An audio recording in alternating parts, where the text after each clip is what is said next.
Hey, Myles here at Tackle Hyve. It is another Monday, so it's another dry fire session, and we are going to continue talking about trigger control. Last week we talked about moving your trigger straight to the rear. Today we're going to talk about isolating your trigger finger. So if you're interested, make sure to stay tuned to this video.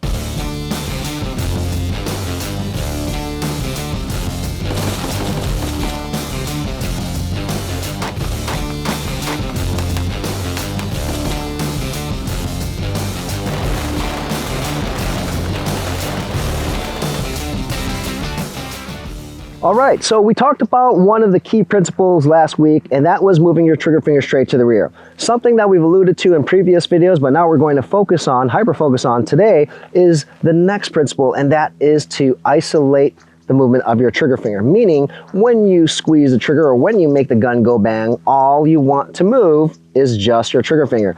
It is much, much easier said than done. It's one of the reasons why a lot of people get frustrated. They're aiming in, they have their sights or red dot on target, and they still miss. It's because there's other sympathetic movement going on. And today we're going to cover dry fire exercises that will help you do just that, to isolate your trigger finger. And I do recommend, just like in the previous session, because we are working on trigger control right now, these are invaluable, okay? So I'll leave a link to the dry fire mag down below. The dry fire mag is going to allow you to take shots without racking the slide, and it's going to help you get the exact feel, or as close as possible to the feel of your trigger when you're shooting. Now, some of the dry fire mags, they have tuning kits, so they allow you to change the over travel, pre-travel, all that stuff, as well as the resistance, how heavy your trigger is. I know they have that for the Glock, and I think they're coming out with the SIG and all that stuff. But look into it. I'll leave the link below, and if you use the code TACHYVE, you'll get $10 off. So just like last week when we were talking about moving your trigger finger straight to the rear, we're going to start off with no gun, no nothing, and we're just going to look at our hand, and you're going to pretend like you were holding a gun. And last week we were focusing on bending straight from the second knuckle as much as possible without any other movement with our finger, okay? As much as possible. It'll never be perfect. This time, you're going to do the same thing, but now focus on the rest of your hand and see if anything else is moving. You really want to hyper-focus on just moving your trigger finger. So I'm going to do something incorrect. So if I move my trigger finger and now look at my other fingers here, they start moving, that is going to pull my shot off target. So what you need to do is get used to looking at your entire hand here, but focus on whether or not there's any movement with your other fingers, any other parts of your hand. Now, most of you will be able to do this slowly when you're doing it this slow, but I want you to build up. I want you to go faster, where I'm going to do this one incorrectly, where you're pulling, slapping the trigger, and now things are moving. So what you need to do is try and do this quickly without moving any other parts of your hand. Okay, so that's the first part of the dry fire exercise for today. You don't need a gun, you're just focusing on your hand. Now, the second part of today's dry fire session is using the dry fire mag and a pistol. What I want you to do here is, last week we indexed on the frame, and then before we took a shot, we touched the trigger. We did not prep the trigger, we just touched the trigger, okay? And then moved our trigger finger straight to the rear. Now what I want you to do is you're going to take the shot from the index position here. And this has practical application too, guys. So what I mean by that is, if you heard a bump in the night and you were walking around your home, and maybe you have children or you live with family, you might not want to have your finger on the trigger ready to shoot, because you don't know who might pop out of nowhere. You might shoot an innocent person because you were nervous and you let a shot fly. So if you have your finger off the trigger, you have a little bit more time to positively identify a threat. And when you think about cops and military, you know, a lot of their procedures are going to require them to have that finger off the trigger as they're patrolling and as they begin to identify possible threats from non-threats, okay? So by doing this here, it's going to add more movement into the equation, potential movement. This is why I like this drill for isolating trigger control. Okay, because if you don't isolate trigger control, if you don't isolate your trigger finger, you will see more movement and your shots are not going to be accurate. So the idea here is, in one fluid motion from this index position, I'm going to break my shot. So I'm not going to do this. I'm not going to remove it, pause here, then break the shot. No, I pretend I see a threat and I break the shot immediately. Okay, I just took out my finger off the trigger for demonstration purposes, but what I want you to do is, when we break the shots dry fire, using the dry fire mag, you're going to break the shot, then reset and prep. Okay, just like we talked about in this series. If you're new to this series, make sure to watch the playlist below. We have tons of videos and everything will make a lot more sense if you watch the other videos. So you're here, index position, you're gonna aim in at a target, and then when you're ready to take a shot, you're gonna immediately pull the trigger, squeeze the trigger, whatever you wanna say here, and then reset and prep. While I'm doing that, what are we focusing on?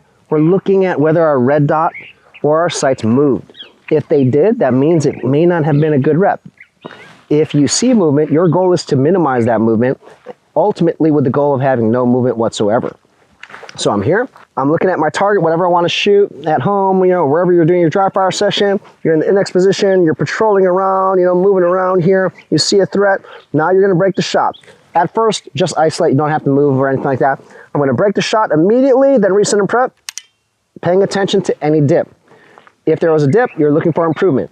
If there is a lot of movement, then what does that mean? It means you're moving more than just your trigger finger straight to the rear.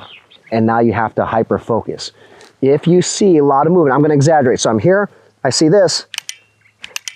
There's a lot of movement. Next time, you gotta tell yourself, okay, I need to hyper focus, just move my trigger finger straight to the rear and just move the trigger finger, nothing else, nothing else. And that was a better rep. Okay, that is truly the way that you're going to correct this. Focus on, tell yourself, don't move anything else, okay? Now, if you need to take it a little bit slower first to get there, go ahead, because you're learning. Then as you get it, increase the speed, okay, progressively, okay? So that is the second exercise. The third exercise is similar to last week in the sense that we are going to do something to amp you up a little bit so that when you feel amped up, you might add more movement, which we don't want, okay? So now the third exercise is after you do this, we are not gonna take multiple trigger pulls.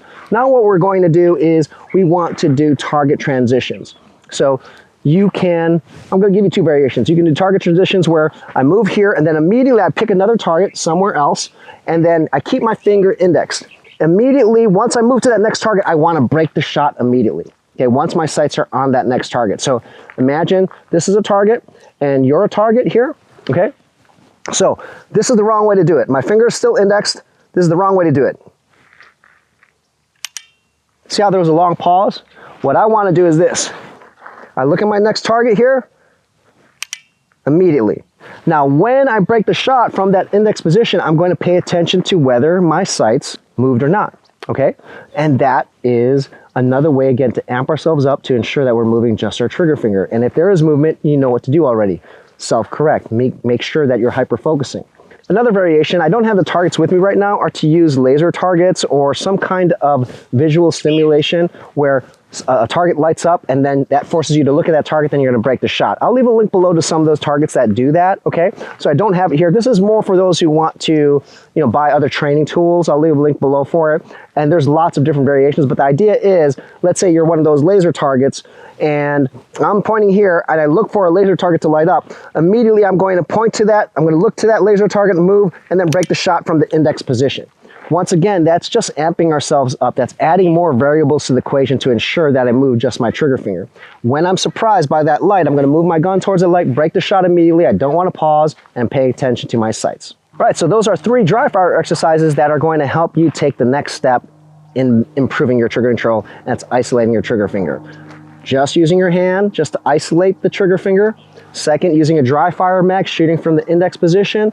And then thirdly, you can do 2 variations. You can use reactive or kind of like laser targets that light up and that's gonna force you to move there, or do target transitions. That's going to give you more movement that is going to potentially make you move more than just your trigger finger. That wraps up today's video. We'll be continuing our discussion on isolating the trigger finger live fire on Thursday. And as I mentioned in previous videos, if you like this type of content, you're looking for a lot more detail, a comprehensive course with a lot more progression and a lot more details to what we've covered in previous weeks, then make sure to check out Handgun Mastery Pro in the link below. It's a collab course between us, Tactical Hyve, and Tactical Performance Center, so check it out in the link below. Hope you guys liked the video. Don't forget to leave us some comments below. Let us know what you think, and don't forget to subscribe. See you guys on Thursday.